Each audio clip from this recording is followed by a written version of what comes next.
Growing up, I remember times when I would just be in bed and just like thinking about life. Like, why do I feel like I'm just alone in this world? It just felt like the world was so big, dark, empty, and meaningless.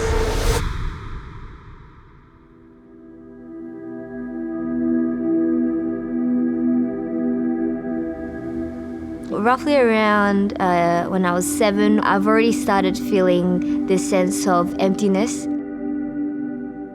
As I grew older, the feelings of emptiness grew.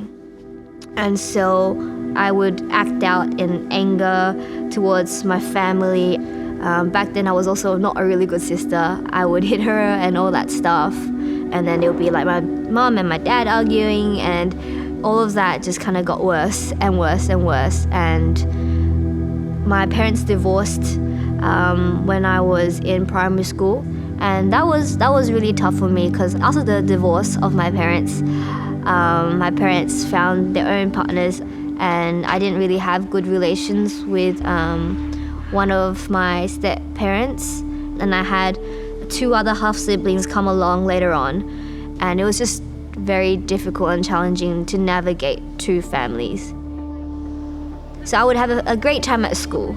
That's when I just like laughed and everything, and when I came back home, I would just kind of lock myself in my own room and go on my phone straight away. And I think that's when the obsession with boys kind of came, when I just messaged so many messaged me kind of thing, and I started having more like homosexual thoughts, and I was really confused because I knew I wasn't, because I knew I liked boys, and I really liked the attention of boys, but the thoughts just kept building up.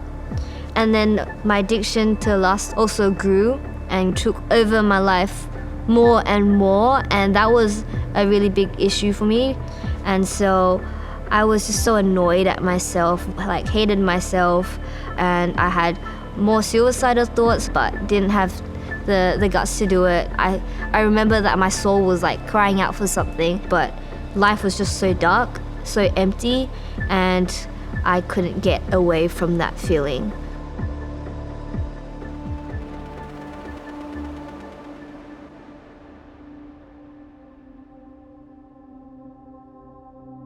While everything was still happening, nothing was changing, I was invited to a youth group, and slowly, the more I went, I saw how the people there were so happy.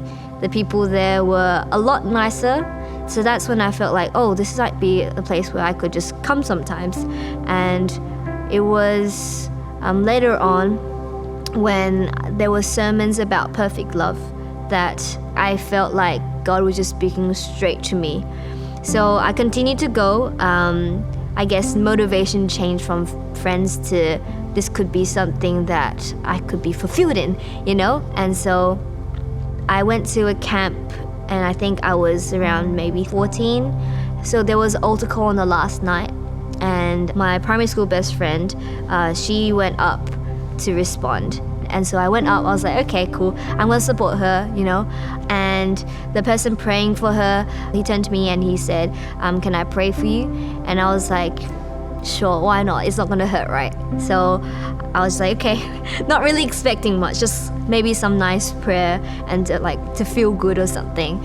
So he mentioned obsession and grudges, and I didn't tell anyone about these things. So there was no way that he would know these things. So that made me thinking, like, is that true? Is that God? And so that just got me thinking in my mind. And then after he started praying in tongues, it was like I could hear him, but he was in the background. And in the foreground, I could hear like multiple voices of like, it sounded like angelic voices. And that was like the best thing ever. Yeah, I didn't want it to stop because it just sounded like they were singing and they were celebrating that a sinner has come to God. But at that time, it was like so beautiful. It was like a party. It was like more than happiness. And it was, yeah, I can't explain it, but I felt like all of the things that I kept inside, all the things that I I was dealing with, it just all came out, all the sadness, all of the confusion. I feel like I just cried it all out. And so after that time, my life just kind of changed. I would put worship songs and like, God, if you're real, show me, even though he's already shown me, but I would keep like asking God to show me more, to confirm that, you're really real. And I remember one time, all of a sudden, I just felt like the eyes of my heart just opened, like just like that in a random time. I was like, oh, life is so good. And my spiritual eyes just opened to seeing how like God's in it now. That was amazing.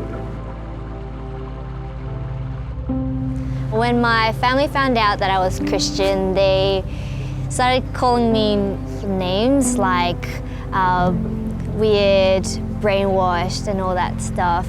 And it felt like persecution. But what helped me through was God. Like, in that moment, it was really surreal because he helped me to pray for them and still love them, even though I was in pain and hurting. Since then, my family has seen church as in a better light and more positive towards church people and church. And some family members have gone to church as well, visited. And I can't wait for what God has in store for both my family and for me. And it's my hope and prayer that everyone will know God, because I believe that he can fill every void that you feel and that you have.